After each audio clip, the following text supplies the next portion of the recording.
Good morning, Mom, and good morning to the audience of YouTube watchers. Today we're going to discuss the different types of landform in grade 11. What is a landform? A landform is the naturally formed solid features of the Earth's surface. Landforms shape the Earth's landscape or form. Landforms shape the way the surface of our Earth looks and the ways that humans, plants, and animals live in different areas. These are the different types of landforms. So madami yan.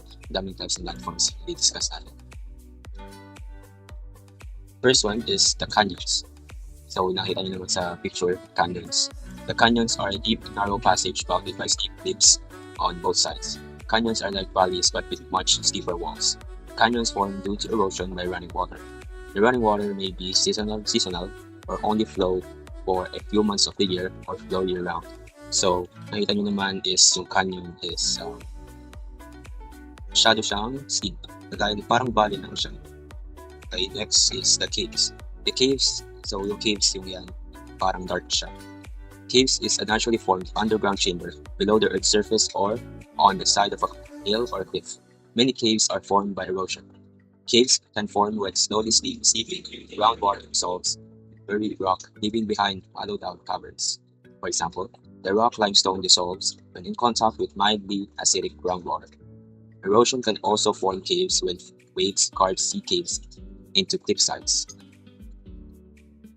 Next one is the cliff. So para siyang edge, parang edge siya ng parang cliff. Parang cliff na. Cliff. A steep rock face where the land surface abruptly drops off. Cliffs form due to erosion from forces such as running water, ocean waves, groundwater, seepage, or ice. Next is hills. Hills, yes. Hills is a rounded, naturally elevated area of land. Hills form in many ways. Some hills form as formerly larger mountains erode. Some hills form when sediments are deposited and then colonized with plants, such as the hills left behind in areas once covered by glaciers. Some hills form due to plate tectonic activity. So yung hills nga po parang nagpo-form siya due to tectonic activity. So kunwari earthquakes, ganun. Yung nagpo-form yung hills. Valley. A lower area of land between two hills or mountains. Valleys often have streams flowing through them. Valleys are formed by erosion. Running water or glaciers can carve out valleys over long time periods.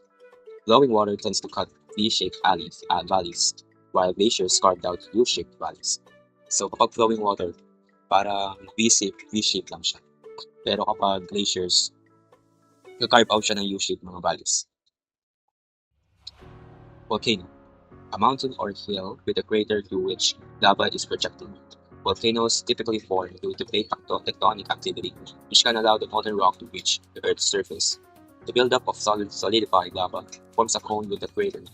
So ayun yung parang self-explanatory siya kasi yung volcano is typically formed kagaya dyan yung sinabi dyan, plate tectonic activity. So pwede siya mag-form with earthquakes. Sabi ko nga kanina. Right, next. So meron tayong mga different landforms. Minor lang siya. Like di siya known. Depende sa pinention natin kanina major landscapes. Landscapes or landforms. Okay. So, my bad. So, alluvial fan. A cone-shaped pile of alluvial fan. A cone-shaped pile of sediments deposited by flowing water in an area where the landscape changes from steep to flat. So, parang self-explanatory na rin ito. Arches and natural bridges. Rock formations containing in a large hole, typically formed by erosion. Beach. Gradually sloping and along the edge of the body of water, usually covered with sediments like sand, pebbles, or cobbles. Butte. A small flat-topped mountain, not as large as a mesa. So yung mesa yung parang hindi natin siya na-mention, pero yun na lang i-research. Pero kasi parang overflow yung time natin. Moraine. Landform feature created by the loose rocks and sediments flowed into piles by glacier. And last but not the least, plateau. A large elevated flat area, larger than a mesa. So, research na yung mesa. Some plateaus, like the Colorado Plateau, are so large they span hundreds of miles. And ito po yung sources natin. So, ginawa natin yung, lab. That's all. Thank you. Please like and subscribe in this video. Bye.